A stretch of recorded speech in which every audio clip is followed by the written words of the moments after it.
Here we go. We do have someone here with us already today. Um, Whoever it is, I didn't see the name. Tessa, Teresa. Tessa. yeah, thank you for joining. Really glad to have you guys here today. And man, I was thinking all morning where to start, where to start. But what I said, what we're not going to talk about is John Bolton, because Oh my that God. is designed to get us talking about that Yeah. and not the all the other things that are going on. So we know that it's a distraction. It is important, but in the scheme of things, I would like to start with some joy, because there's so much stuff that is happening. Let's see. Madam VP rolled out her book tour schedule. I saw that. Yay! And she has a stop in Nashville. I am trying to get it together. I don't know if I'm going to be able to work that out because it's a school night. But anywho, very excited about that. Her swearing in, I think it was Garcia. Christina. Very, very good news. And to know that we have warriors in the fight with us, like Nicole Collier and Gavin Newsom. I mean, like, we knew that redistricting map was going to pass, and they have a majority, but it was strategic and important to draw the nation's attention to it Exactly. Yeah, and no, for to sure. motivate people to fight. And Gavin Exactly. rose to the call. Okay. So that's good news. I mean, so some of the Yeah. things that are percolating with you, talk about that. Yeah, I mean, like you said, we got to find joy in the smallest places. So it was nice to see, that Kamala's gonna have her tour. I probably won't go. I'm not there. Like I can't. I feel like I'm just like it's great for her, and I'm first. And I've looked at the tickets in DC. They're like mostly sold out already. So, but like you said, it's a weekday. I'm not trying to go to DC for obvious reasons. But and hopefully by then it'll be a little bit better. It's not until October, but that was good. That was good to see for her sake. And I did order her book, so I will read the book. I don't read books, Yeah. but I will read her book just to get some tidbits on what's going on. I thought, yeah, Nicole Collier, I mean, amazing, and just the whole fight. Listen, Democrats have been for 7 months trying to figure out our lane. Where do we go? How do we move forward? And I think this week, when the thing is, when we have our backs against the wall, it's like, what do we do then, right? Because we have been trying to play this game with Republicans for a really long time, where we try to be nice. I call it kumbaya politics. We try to play nice, nice with them, and we cannot play nice with them anymore. We have to fight back. And so, what Texas did, I think, and Gavin has been talking about this for a while. We kind of knew Jasmine Crockett was one of the first people to say, this is going to be a battle. We are going to have to fight in the next coming months over this. And Gavin kind of picked that up and he was like, listen, I see what's happening. We need to fight, especially when it came to LA. And he kind of saw the writing on the wall. But then the Texas Democrats left. And what I'm frustrated with is the fact that people don't recognize what they did was brave. It was courageous to get up and leave, knowing that they would have they would be threatened, right? They would definitely be threatened. They would definitely have the AG, the governor, everyone on their back. JD Pritzker, JD Pritzker stepped up and helped them to be able to leave. And they left their family behind. They left their kids, their aging parents, their jobs. These people have real jobs and careers, right? They're not people, this is not their job. This is a part-time $7,200 job that they are elected to do. And Public they servants, true. public servants, true and true, and they got up and left and did what they needed to do. Now, people were like, well, why did they have to come back? Guys, if you were in that position, at some point you knew that they were going to have to come back.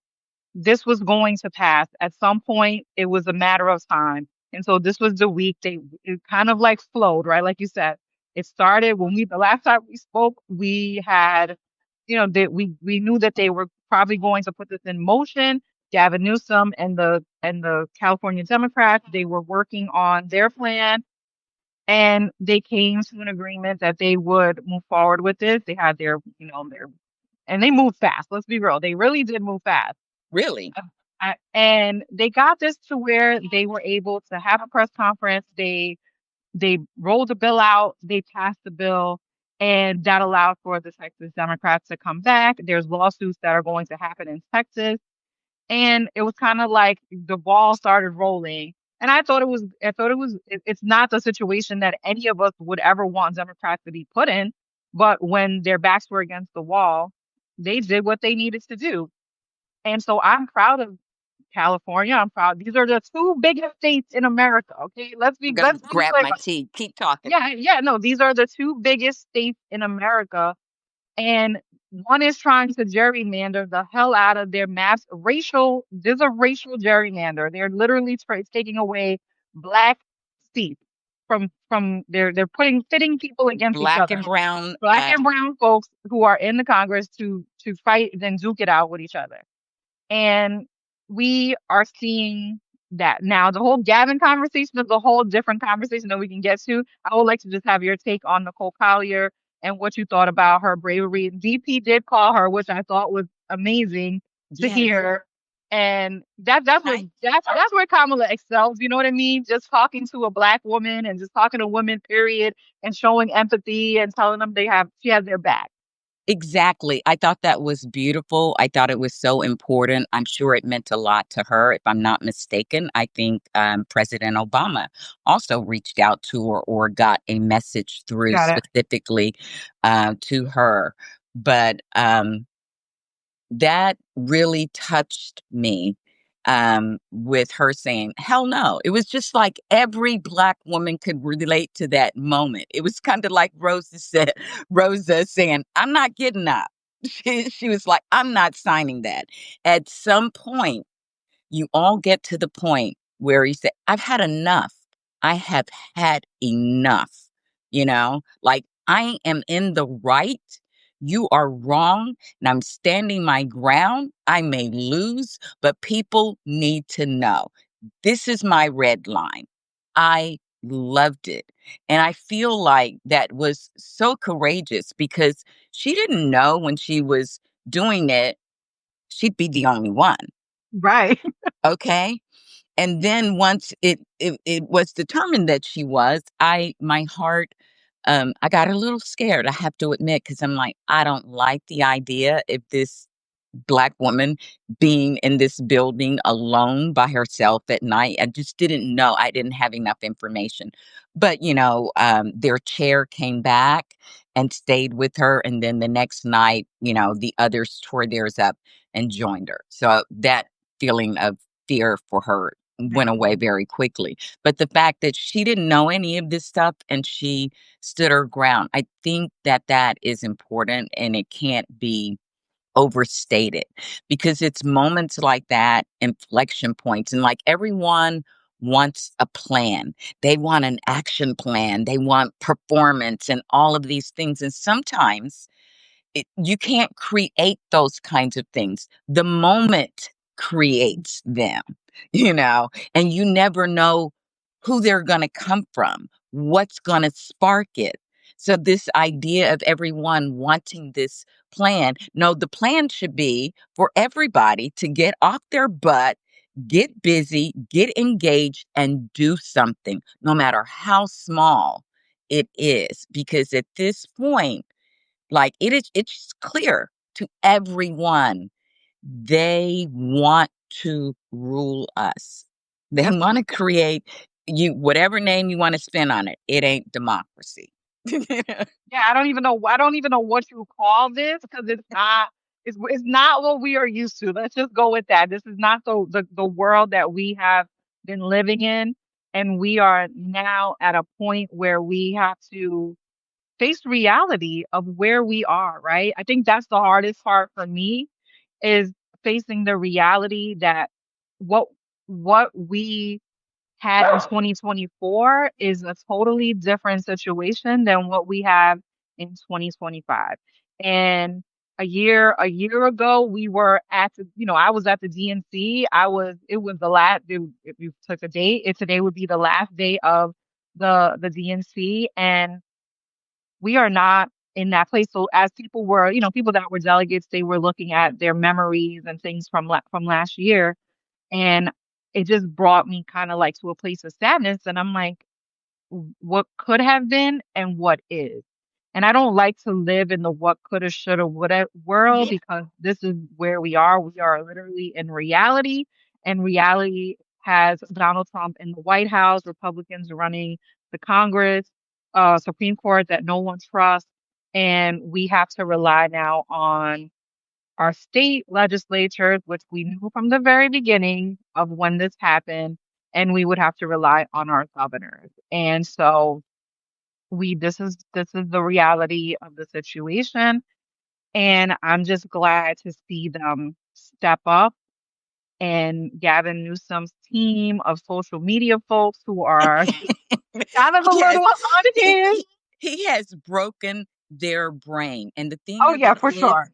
that is what I'm talking about because we are in an information war, and Yep. that is where I think Gavin Newsom's, technique is brilliant. People don't have to do the same thing that he's doing, but Right. he's capturing the zeitgeist. He's also mirroring their crazy behavior and what not only the cult but the media. Like, he broke their brains. Like, Democrats don't act like this. Well, Right. like, we shouldn't have a president acting like this either. But he has, and y'all have acted like y'all have normalized it.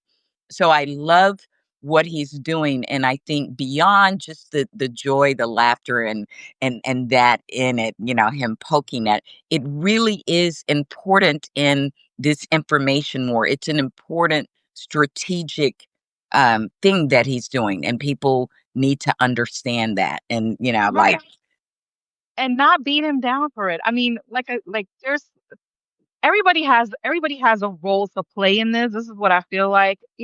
You and I both watched the interview he did with Jasmine Crockett, mhm, and everyone has a role. And like you said, there are situations that are going to prompt responses, right? Jasmine, when she did her Bad Bill Butch body thing, like no one expected that, right? Not one right, person expected it, but it was a moment, and right. it was against somebody who was toxic. And so, It was she authentic. and it was authentic, and she capitalized on that moment, right? Yes, Even though she kind of pre-scripted it, I'm sure she had it written down. The moment just called for it, right? So right. that was an interesting thing that happened. They and even if you think to last year, right, where Joe Biden drops out, and now we have to rush to figure out what we're going to do. You cannot. Politics is very predictable in many ways, but in some ways, you just kind of have to be in the moment and kind of go with it, right? I'm sure last week Nicole Collier was not thinking that she was going to be in basically a hostage in a hostage Sleeping in her situation pajamas in and the in the captured state with house. her bonnet on and a thing over her head. Like this is craziness to even think about this, right? And so we are kind of going with the flow as we are navigating through this new time and new territory of where we are at. And And that I is it. That I think that you hit on something that I think is very important, because we do have to live in and observe the present moment. It won't, we can't get waste a lot of time in this shoulda, coulda, woulda, um, you know, but we have to recognize what's happening in the present, what we can do for it. And we also need to be knowing how they operate. Like, hey, they gave us their playbook and they are going through it.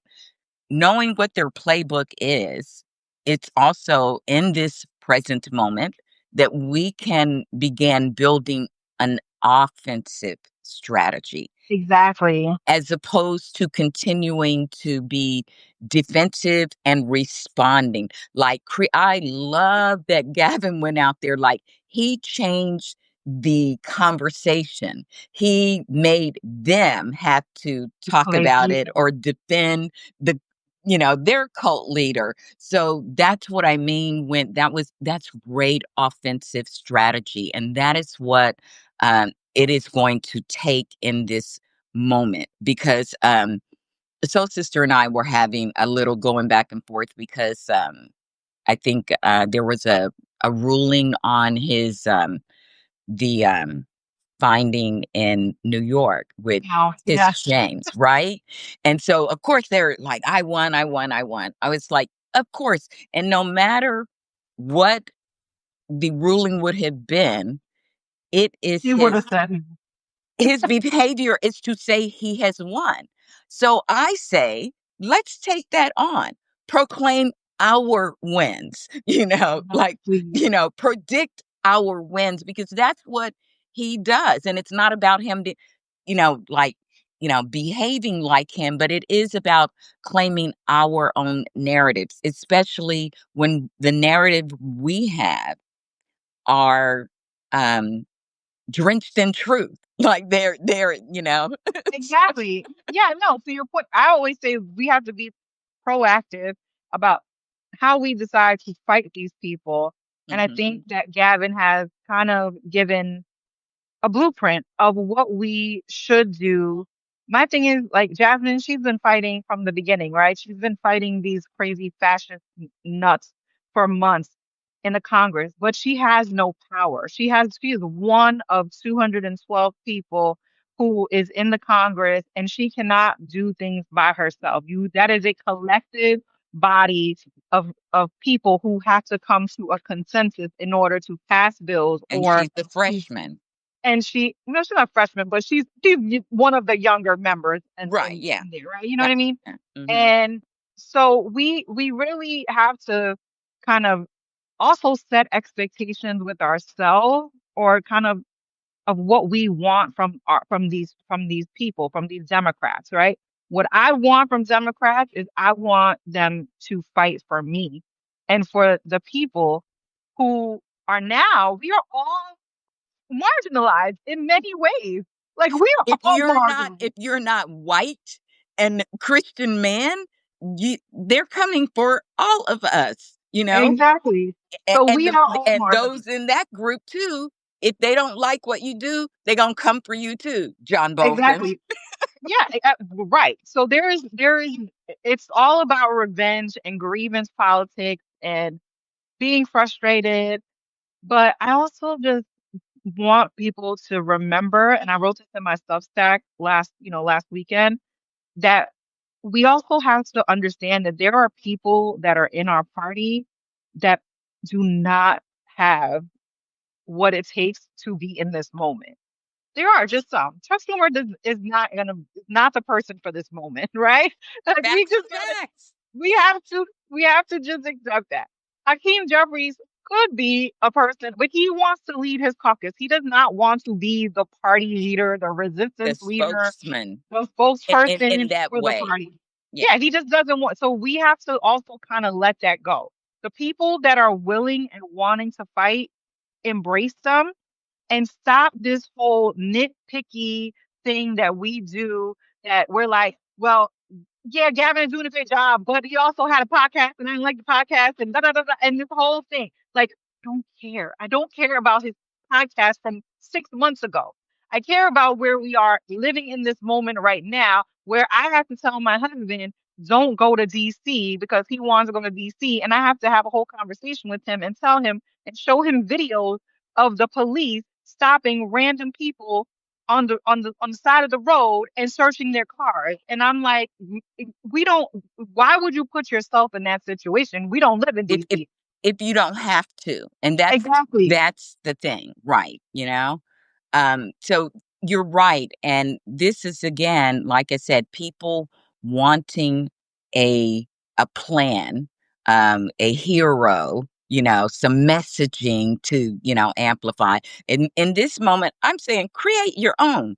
what is making you mad? What's bothering you? What's Mhm. affecting you? I'm sure that you're not alone, and you can create some momentum yourself.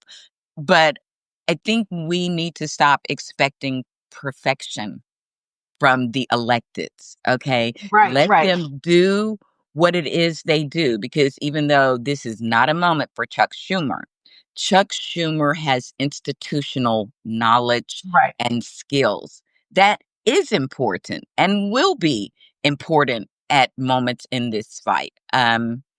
I talk about often, wrote a Substack on it, and it's continuing kind of dialogue, how during the civil rights movement, like, they didn't all just come together in one centralized place and say, We're going to do this, we're going to do that." You had the young college students, Nick, over here doing things. You had the religious leaders, down in Georgia doing another whole thing. You had the NAACP up in New York and other places doing their things because the movement called for everyone. You had people like Ella Baker who, she spent time in all of those major organizations. She didn't get stuck there. And when she felt like her skills were no longer needed, she went on to the next one. But in moving on, she didn't bash the one she left. Right, exactly. So that's such a great point, right? Because I feel like what I noticed this week is two things. One, the fact that Gavin took the time to talk to Jasmine, and in that interview, he let her just speak. Like I was impressed that he, as much as a narcissist as he is, for him to just shut up and just let Jasmine just talk. I was like, okay, I see what you're trying to do here. You're trying to give her space to be able to speak because no, a lot of people that interview Jasmine do not give her space to speak. They are constantly just hammering her. He just let her just spill it all out. Whatever she wanted to get out, she got out. The other thing that I noticed is that Nicole Collier was in California. She went to California after everything that happened this week, and she has a great picture with her hugging Gavin and thanking Gavin I and the saw it California and Democrats. reposted it. Yeah. And I thought, okay, so we are joining forces, right? I've seen on even on MSNBC where which was smart, and not on every show, but on the weekend, I'm sorry, the weekday, the weeknight, Right. whatever it's I called. like that bunch. I do like that bunch. They've had a California person and a Texas person, so to kind of like see the difference between what they're doing and talk through it. We need collaboration. We don't need more separation. We need collaboration between these states. I want to see people working together. We should need to stop fighting. Stop fighting over being a progressive or a leftist or whatever label you want to label yourself this week. We need to stop. We are fight. It's us against them. That's it. If you are come, you want to be on our team, be on our team. If you don't want to Team be on our team, America. then sit over there and mind your business. But we are all trying to fight and trying to navigate in this crazy situation where we don't know what's going to happen tomorrow. We don't even know what's going to happen in 2 or 3 hours. We are waking up to something new every single morning. 2.0 is way worse than 1.0. And Trump is not even on Twitter. He's on his own damn app, but of course Right, he everybody's don't taking even over. need Twitter because 2.0 has a playbook. It has an instruction book which helped them because what Mhm. the bulk of it was done really in the first couple of months. And that was Project 2025, and the key to that was all those crazy executive orders.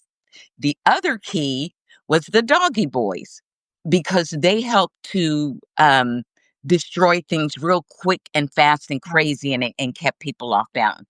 So now he's just getting nuance in the continual destruction while he's also kind of distracting from things, but doing other things that people are not paying attention to. Like, it breaks my, I don't even live there, only been there a few times.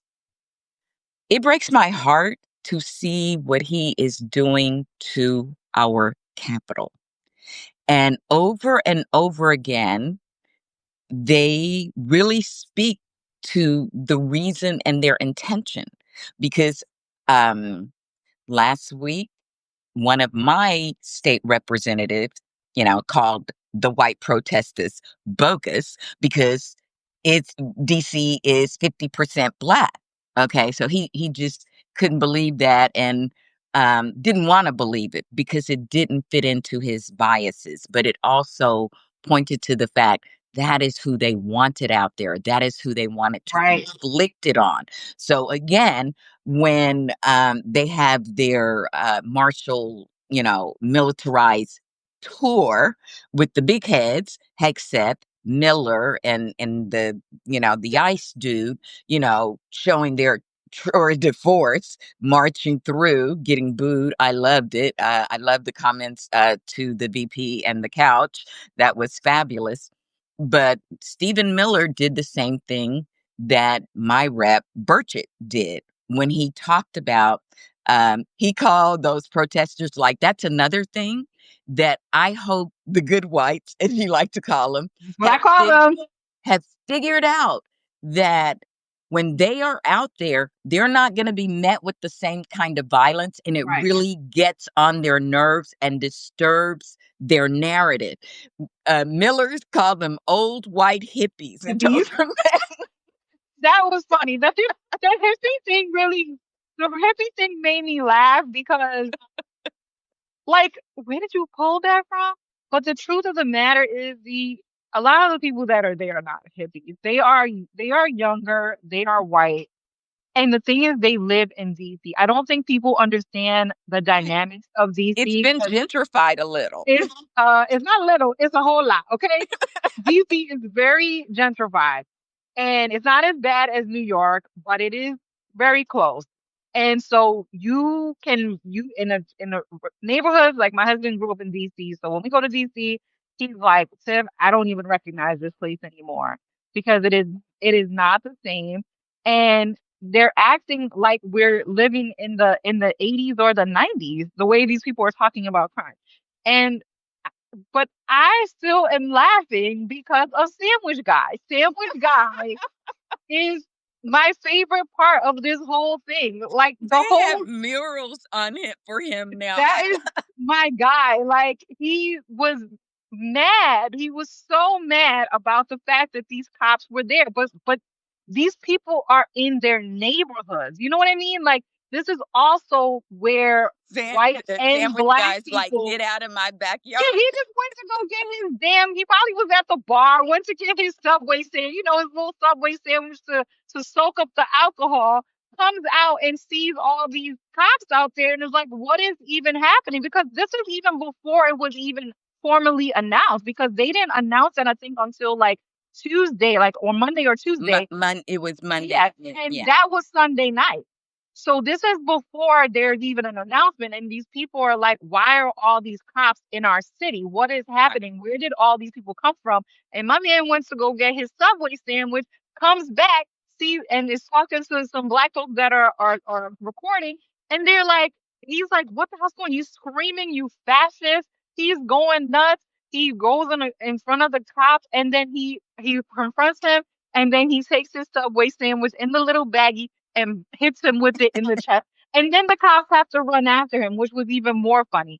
That was hilarious. And I It was, actually saw it, the clip when the young black dudes, they had it already going viral. And I was like, what the hell? And, like, this is before we even knew his name, anything about him. But the whole point was that it didn't fit the narrative that they were trying to perpetuate about how violent DC is, how black DC is. There are very few Latinos in DC. There are many of them are the people you're seeing getting pulled over, people that are service workers that are going to the city to get work. And these white folks are pissed. These are the people that cook their food in their neighborhoods. These are the people that deliver food. These are pulling food delivery people over. They're like people are like, "So don't order DoorDash," because at this point they're just following people to right, see where they're going to because you deliver. put other people at risk. You're putting other people at risk. Yes. So again, DC is such a beautiful city. I love going to DC, but no one in Maryland wants to go to DC at this point. People are like, Like a lot of people from here, they go to DC to party. Like my husband, he'll go to DC for the party, go music. The go-go. They're like, they're like, yeah, no, we got to find parties in Maryland. Like, we are not going to DC because everyone is fearful. They even have, so there's one road, it's called, it's Route 50, but New York Avenue, and that leads from that takes you on the highway to come back to Maryland. They were doing checkpoints there. So you can see, so people are like, I'm not trying to be caught up in that. Black people don't want to be caught up. They don't want to deal with the police in any way, shape, or form. And neither do, at this Not point, not do white under people. this regime, because even Yeah. in past times, when things were kind of working, it could be problematic for us. But when you are being hunted and targeted by someone, like it gets more exponential that it's going to be a problem. Sure. Hmm. No, there's valid fear because I don't want to go to DC. I don't even want to deal. I don't want to see all of that. I want to see these people. So we are living in a police state, not so much living, but we are living through. And DC is actually living right now in a police state. And the thought that they're going to do this in other cities, he's threatening, Baltimore. I work in Baltimore. I live like 20 minutes from Baltimore, so that's closer for me than DC. I don't want to see that. I live across the street from a military base. I don't even want to see them. Like, I don't want to see the people in the military. I Like, was in the military, and that is the other thing that really breaks my heart and angers me, because, like, the military is one of the most diverse organizations in the country. Okay. And he is also targeting that diversity by getting rid of a lot of the information, because having been in the military, been married to someone in the military, being a civil service worker, like, I see all the points and how um, hard I'm sure this is on their psyche, which is going to affect your attitude about your work. Because again, most people that are in the military working for the government, they're public servants. They love their country. And to be targeted in trying to do the work to help, make your country better is heartbreaking. But to also see, because this guy is the commander in chief. And to know that this is the kind of leader that you have, and like, our focus is not been on parties, it's on the mission, like the country. But to have the leader of the military, the commander in chief, politicize it, it's hard. Like, you don't know how off balance, I'm sure, that is throwing a lot of people, because the military is about conditioning and attitude and stuff too. And he is breaking that up. And not only in that, because they do have the control, and Pete Hegseth, they can institute firmer kind of rules and oppression over the people in the military than they can in society. And they're doing that because, like, they can't have official, like, Black History Month, celebrations in, the school and on bases, and people, so I'm still connected to a lot of the right. military. So it breaks my heart in that way. But I also see something else coming. This just came across my radar, so I'm digging into it. But look for this, because we know the Heritage Foundation was behind Project 2025, and they wrote the playbook, like a lot of different people who are now in this regime. And what I noticed when I was really looking at Project 2025 was how, even then, looking at their website, the fights that the Republicans were bringing in the legislature, um, were being talked about in white papers at the Heritage Foundation beforehand. I could kind of trace it to there. So I really started looking. So, in light of this militarization that is taking place in DC, threatened to be taken across to other blue states, I want you guys to keep this in mind. The Heritage Foundation is now churning out papers about marijuana. Now, it's really, really crazy and funny how they are tying it to stopping China from being involved in the legalized operations of marijuana in this country. Like it's supposed to be a big problem and it's a national security threat. Okay. Now you and I know, like China, they may be responsible for a lot of the opiate stuff, but the weed ain't no way.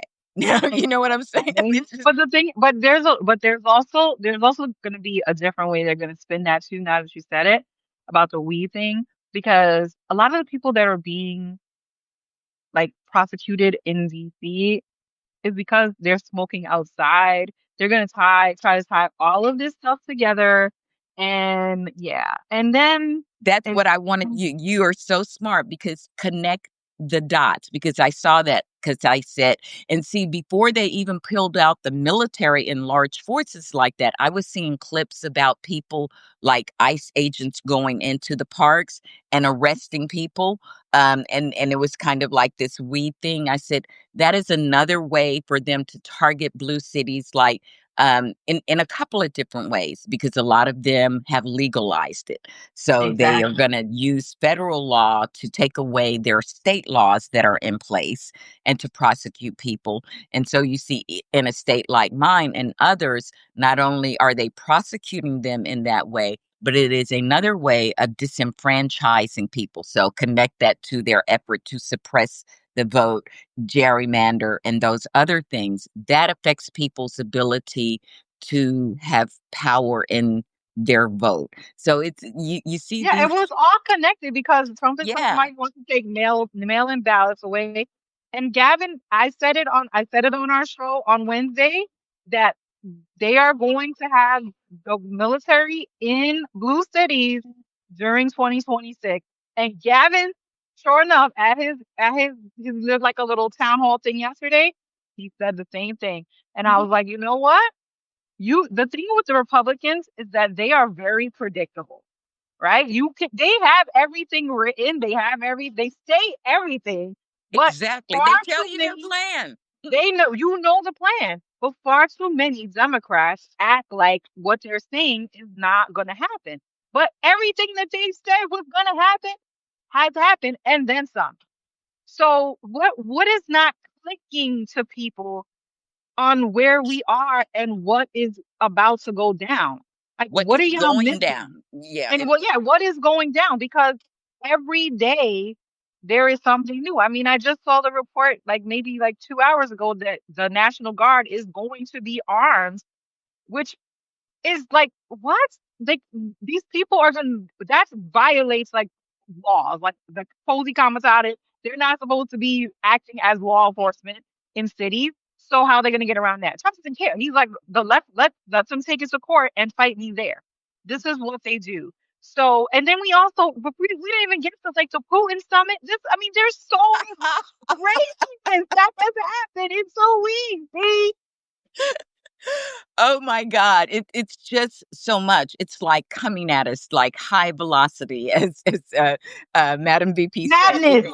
It really is. And that's why it's important sometimes, like I said, because the media, mainstream kind of, they will focus on the top stories of the day or maybe the week.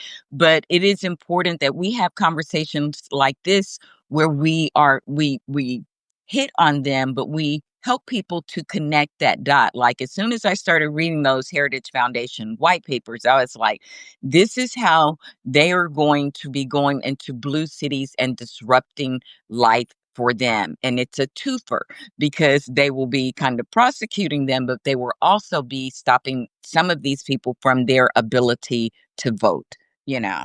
No, that's for sure. This is all part of their plan. It's all about voting, disenfranchising people. Like I said, we are all marginalized at this point. Don't get it twisted. And if you're in a blue city, yeah, they are going to try to disrupt your life. And the thing is, the racists are getting way more bold. Don't you think so? I feel like they're getting way more bold. Well, exactly, because that is like, I have a couple of I have my network that I'm building and do different things. And I started having these Friday evening discussions to talk about issues, like get granular with them. And tonight we're talking about this white Christian nationalism because, I've been talking about it for a long time, but I want people to see how, because it really is racist white supremacy, with, wrapped in, a religious cloak, and they are putting it on their websites. Like they are, like certain agencies are rolling out things that are blatantly racist and filled with these white supremacist trope. Like one of them, um, I can't think, not too very long ago, it was like wayward home young man or something. But anyway, the wording that they used on this official page and a post on X was from a book by a white supremacist, a known white supremacist. They are continuing to do this, and it's a way of conditioning people to kind of not really, like, that's just what they do. It's also a way to embolden and call out those who are and help them, like bang their drums louder and know that they are in a moment where it's okay. It is being encouraged and they are not going to suffer any consequences from Right. that kind of behavior because Yeah. It's crazy. Even here yesterday, I made a video on TikTok because we had a woman she's a state director for the Freedom Caucus in our state. And she decided that she was going to call Wes Moore Ghetto Governor Moore. And so you they're see, using that word a lot lately to describe our Black leaders. hmm so first we went to DEI, which was, they said about, we had DEI mayor, which is Brandon Scott. Now we have a ghetto Governor Moore. Mm, And so what happens is that you start seeing people try to defend, and they're like, "Oh no, that's not. What do you think that this is stupid?" Kim K. So this is what I call Kim. I don't even know how to say her stupid last name. She ran for office here, and she's like, so do you think that all people, that if you say that, that means that all that white people can't be ghetto too? And I'm like, well, have you called any white people ghetto? Because I don't remember seeing you say anybody white people were ghetto. This somehow this word only applies. Now you could say something is ghetto, like something is ghetto, like it's mhm. kind of low class. But to specifically say that a person is ghetto and they're black, you know what you're trying to say. Don't play with me. Don't say, she never responded to me because she knows better. But this is the kind of rhetoric that these people are using, and it's inflammatory rhetoric. And on the other hand, you have people like Third Way trying to tell people what not to say. They're saying, oh, you shouldn't use these specific. No, you're not going to tell me not to use a certain word. I'm going to say what I want to say. So, and this whole like, oh, you got to talk normal thing, let the people talk normal. Come on, let's be real. We all now there are some things that leftists and academia have thrown into the fray that you're just like kind of like side eyeing. But don't tell me how to talk. I'm gonna say what I want to say when I want to say it, and if I want to say microaggression or threatened by democracy, I mean, what the hell? That's a normal thing to say. Right, because what they're trying to do is to make us police language in the process of disappearing history, okay? The So people don't Smithsonian. understand how propaganda language has been used to oppress people and as part of this kind of racist white supremacy ideology to the point that when you call it out, like, oh, you're playing the race card. Like, Oh no, yeah, that's his favorite thing. I'm calling balls and strikes. I'm calling what I'm seeing. You know what I'm saying? Yeah, If well, that's what you are, that's what I'm going to call you. And it's really important because we have an issue here in this country. And as Isabel Wickerson's book cast, the origin of our discontent, until we are able to grapple with that, to at least have honest conversations about it, we're going to keep coming back here because people are going to keep finding excuses for their racist behavior and, kind of whitewash it, so to speak. Well, and they that's why definitely they're want to doing whitewash it, that's for sure. Because what I mean, last week they're talking about, I don't know, that was this week with the Smithsonian. I mean, you didn't even keep up with what exactly. week it is. The Smithsonian, and they're like, yeah, we should talk about the hope and progress of what is happening and with Black folks and the fact that they've made. First of all, they don't even want to talk Jillian Michaels and her stupid self, but that whole Oh, slavery thing, that really just she like made I me think that write a Substack. I wanted to really just drag her in that. I said, no, I'm just going to write what it's right. about. But like you will know that she inspired this because it was the essence of racism. You know what I'm Yeah. saying? To dismiss the effects of slavery. So you have people as well known as her who can say that. You have them rolling out jeans with the cute little white blonde talking about my jeans are good jeans, and this executive order and like all the actions around it to literally remove things from the museums of history and from national parks. Why would you do that? And to put back up Confederate flags and statues and things like that. Like, it's like they don't even know what do you know what a museum is? Like, come on. Like, the whole point of a museum is to talk about history, the good, the bad, and the ugly of history. And I've been to the African American Museum in I DC. love that place. Wonderful museum. You start at the bottom and you work your way to the actual progress of the contribution of so many Black people in this country. And it's a beautiful thing. But what are you going to do? Take the whole bottom part out of it? There's three whole levels on the bottom where there's nothing but talking about slavery. Like, what are you Th- taking out? Pour Like, concrete and all of that, snatch all of that stuff out yeah, and just say, gonna have the positive stuff from the top from the bottom floor up. Like, what are we even doing? Like, the whole point is to, like you said, whitewash history. We're just gonna forget about the whole period from the ending of slavery until 1968 when we get the Voting Rights Act, and then and Martin Luther King and the whole. I mean, that's like we're gonna end it right there. And LBJ, we're just gonna be done, and then we're gonna move on to something great. So much great has happened. I mean, come on. Even in that period from 1968 until now, it's not been great. I'm sorry to tell you guys.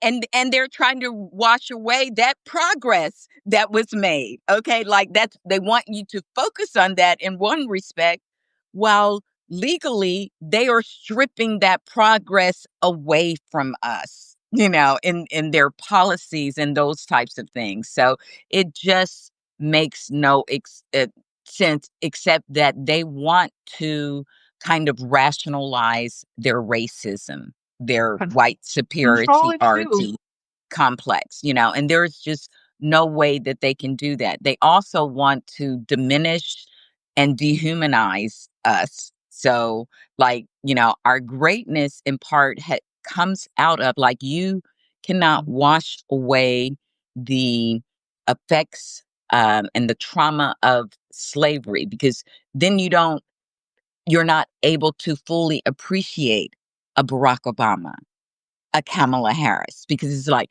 how do you get there? You know what I'm Right. saying? And that's the whole point. And that is the whole point of the museum, right? I mean, yeah, Exactly. which is so crazy to me. Like the whole point of the museum of how you started and how we ended up where we are now and all the contributions. But I think part of this is also control and power. They want to control the narrative. They don't want, let's be real, they don't want young people to understand the history. But my thing is, why are Democrats even feeding into this? Like, why are you feeding into the racism and the power grab of white supremacy? They don't. Oh, you don't want us to talk. You don't want us to talk about it. You don't want us to use those phrases to call out racism when we see it. You Well, tell us. You tell us that we should not talk about identity politics because identity politics, will ruffle people's feathers. I'm sorry, but we're gonna talk about what we want to talk about, and you can't control that. And no one on the Democratic side should be. This is why people are frustrated with politics, period. that we do have Democrats who want to counsel and just kind of appease these people.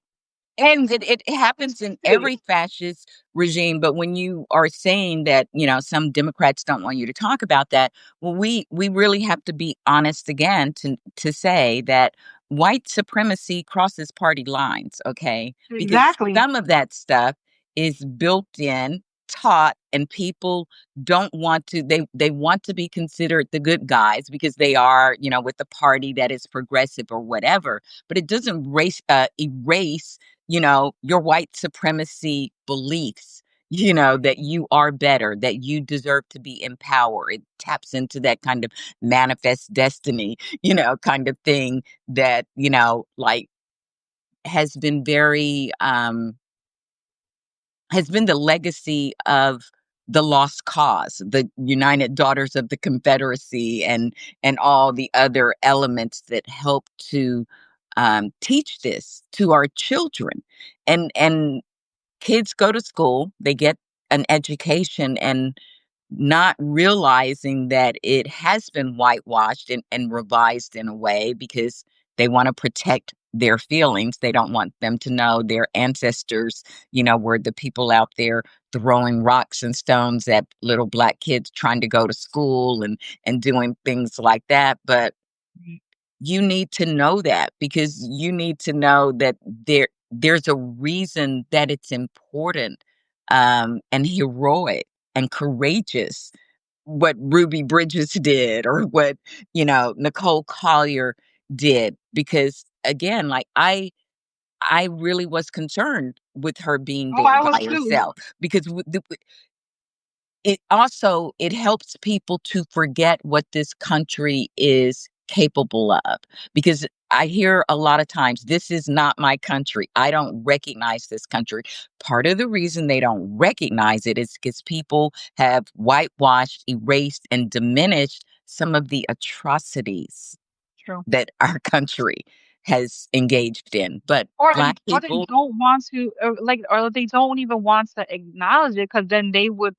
I remember reading this there after the election, and there was this white guy, young white guy, and they interviewed him, and he basically said, I don't like that the Democrats make me feel bad for the slavery and the things that people did in the past. Like I am not those people. But at the same time, it's like, yeah, you're not those people, but you're also voting with the white supremacists. So maybe you actually kind of are those people. Like, let's be real, okay? Right, and that's the whole thing, like, you want to erase a whole people's history, you know, history that was very traumatic physically for them, because you don't want your emotional, feelings to be hurt by what your ancestors did, Right. and you also don't want to acknowledge that you benefited from the trauma and the pain of those people, and you diminish um, the importance of the need for the civil rights movement, for equity and for diversity, equity, and inclusion, because then that's how they start getting these young white guys, I think, to believe that somehow or another they're being overlooked and they are being Mhm. downtrodden because they are not being centered or whatever, when Can't this use whole that word, G. You can't use that word according to third way. You can't use censored. they will probably ban They everything will that ban I me in 5 minutes because I laugh when I'm like censored. That's like like what? Are you crazy? Like this is the stuff that I just can't even make up. Like this is the I am not problem. learning new language. I am Yeah, not a this is we've smart been saying these person. words for years. Like I just laughed when you said it because it made me just think of that stupid post that I just saw, and I'm like, one of the words was censored, and I was like, I can you freaking believe these people had the audacity to write this and say people shouldn't use these terms? I mean, come on, like we're gonna talk how we want to talk, but I just find it all just so absurd in so many ways. Like I do remember a time when politics was normal, and it just does not feel normal. On one hand, you have, these Republicans that are just doing so many reckless things, and then you also have people in the Democratic Party who are trying to kind of silence and put, like, I don't want to say that, I don't even know what the right word to say is, because it's not like they want to, I don't know, I'm trying to think of the right terminology for it. It's not suppressed. They want, but it almost is suppression. They want to suppress the way that we talk, the way that we act. They want to tone police what we say, what we do, how we do it, because it's not in the mold of what they want. And they don't want people to call like that lady did Westmore ghetto. And Westmore didn't do anything wrong. All Westmore said was for Trump to keep his, Maryland's name out of his mouth, which he should, because he doesn't know what the hell he's talking about. Right. But that was considered ghetto. And so, but why are we appeasing those people by changing the way that we speak and the way that we act? No, we're gonna act the way we act. What the people in this party want and what people are asking for is for people to be authentic. They are mad at Jasmine Crockett because Jasmine went to a private school. Stop pocket watching what black people and brown people do. Jasmine went to a private school, and so what? That doesn't mean that she can't code switch and talk how she wants to talk and act how she wants to act. If she wants to be the person that she wants to be, and roll her eyes and roll her neck, who the hell cares? She could do that, because you know what? I saw Katrina Pearson doing the same damn thing the other day with her raggedy tail.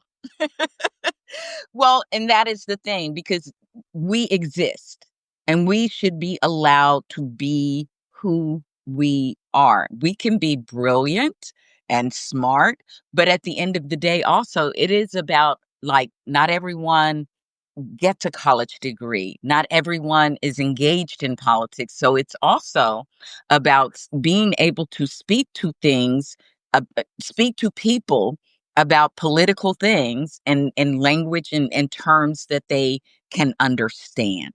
Okay. Yeah, You know? for sure. And so it really is important. And I'm going to have to look into this third way thing, because I'm not hipped up on that. Oh my God. Yeah. Third way is like, so third way was part of like the Bill Clinton kind of rise. Like they're very So centrist that kind of is Democrat. third way like his podcaster bros, the Obama podcaster bros. Kind of like they were very much involved in the Clinton kind of, framework.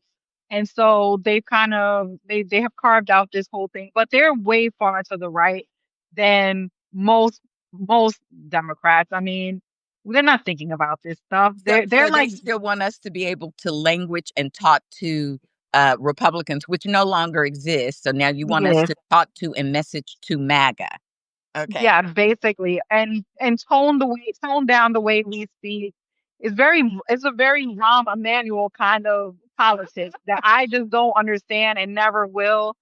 I just don't have the patience for it. Okay. I really just don't. I don't have the patience for so many of these people.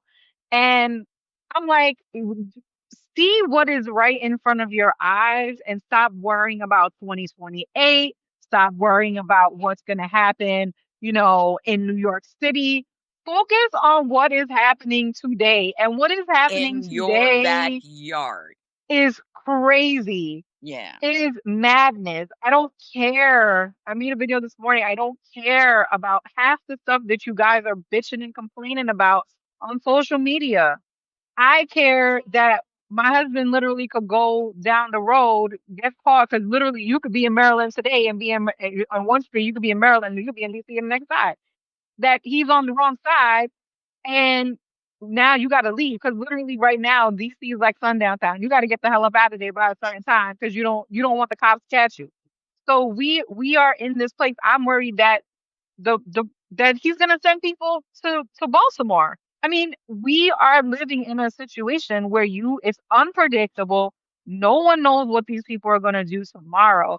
But to your point earlier, we need to also be proactive and understand that these are the potential things that could happen, and how do we prepare for them as we were talking about voting, like what does that look like? We're gonna have elections. If there are they gonna disrupt the New York City election?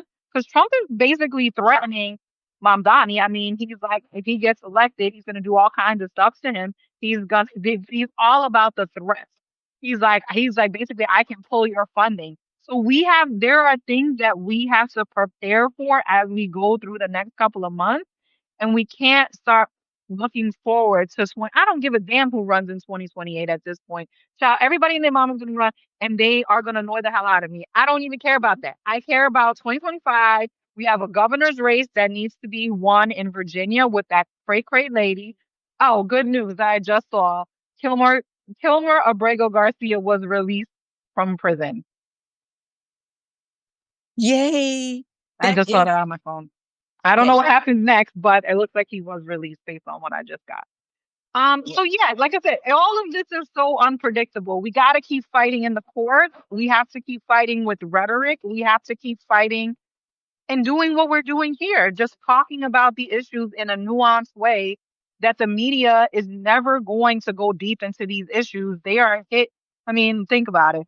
MSNBC is not going to be MSNBC as of like a couple of months. It's going to be what, I forgot the new name, MS Now, which looks so stupid. Like the whole thing looks so stupid. And we're still fighting one another about 2024. Like, who cares at this point? We lost. God damn it.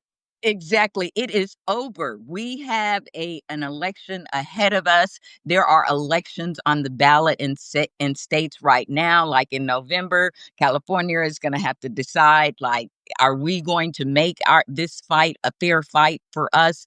Elections are being had. There are issues that are going on in every state, and I want people to understand that really that is kind of how the Republicans got to where they are here now, because they focused at the local level and they shored up a lot of power in the state houses. So now they are able to carry out a lot of things in a state level that they have always wanted to at a national level. And now they have that national assist as well. So, states like mine, it's crazy. Like, I've seen a lot of this fascist stuff. We saw them try to throw out my, elected lawmakers and stuff. So some of this stuff is not new, and that's why it's important for people to understand. Stop fighting, wasting a lot of energy over stupid stuff. Like, there's important stuff that is happening, and understand that, just because it's not affecting you now, it will. Like, literally, we're all on the menu, even, the white women or whatever, like I said, and even some of you white men, because in these kind of, dictatory type states or whatever, you're friends with the dictator until you're not. Like, Hitler Exactly. executed his general, Rommel. Okay. So people need to understand, and it's not being hyperbolic, but we do need to know the moment that we're in. And that is why I'm so appreciative for moments like this and time with you, Tiff, so that we Always. get to talk about it and to give it nuance. And folks, we thank you for joining Tiff and I. We're here every other week. It is a lot to cover, but I do think it's important because we do speak in nuanced terms. And if you're not following Tiff already, please follow her on her channels. Tiff is also doing other work, as am I. And I think it is important because we all kind of belong to multiple communities, and fight in multiple different ways. And I think that it's important. She's part of the big three over on YouTube with Kenny, Too Raw, Too Real, and Zach, the Zactivist, and they do a weekly live on YouTube Wednesdays. on Yeah, Wednesday. Wednesdays at 10. And it's beautiful. I love it. So I was thinking I'm going to be interviewing Zach very Oh, nice. soon too. Yes, and I said, we're going to have like a special little get together thing, so it can be the big three and Miss D, uh, Sounds the big good. three and Auntie D. But anyway, folks, please, That would be please. fun. Yes, please do follow us, support us, support other good vocal, people who are speaking to the moment, who are providing you information because the information sources are slowly being, suppressed and taken away. But I say that, like, you guys, and there are others out there, you're as good a, political pundits as the ones that you see on these cable streaming shows. Okay. So, Yeah. um, And like you said, it's about authenticity and just kind of talking through it and nuance. We gotta have nuanced conversations, and not everything is black and white. Not everything is so cut and dry. And so yeah. And what's your documentary tonight? Well, actually, tonight I'm doing multiple clips, but Okay. the focus is on white Christian nationalism, like freedom cities, and this move to create enclaves of power and control in different places, and also AI because they're tied together. Because now you have the tech bros who are funding these little freedom cities and white Christian takeover Interesting. things. Yes. So that's going to be the focus tonight. And if you guys can, please join me over on Spoutable. It will be 9:30 Eastern, 8:30 Central. And I am on Spoutable. I do a live My Good Trouble chat every Monday at 1:30 or 1 o'clock p.m. on Eastern and 12 Central every Monday. It's like a town hall with, you know, familiar voices, but they are voices who are, kind of experts in certain industries, and they bring certain perspective. We've been doing it for 4 years. The community continues to grow. So we would love to have you join us there. The important thing is to make sure that you are connecting, you are building community, that you're connecting with community, you're amplifying the messages of those messengers. And we're countering the narrative, but we're also informing people to help them prepare an offense. Because my thing always is, in order to launch a good offense or a fight, you need to know who your enemy is. And so that Yeah, the right. yeah. Oh, we have plenty of those these days. Yeah, yeah. So until next time, my friend, I All tell you what, right. I don't know what we're going to be facing, but we're going to come back here and chop it up again, get fired up. So you folks have a Amen. great weekend and follow us, support us, and we'll see you in a couple of weeks. Thanks, See Tiff. you in 2 weeks. Bye. All right, bye.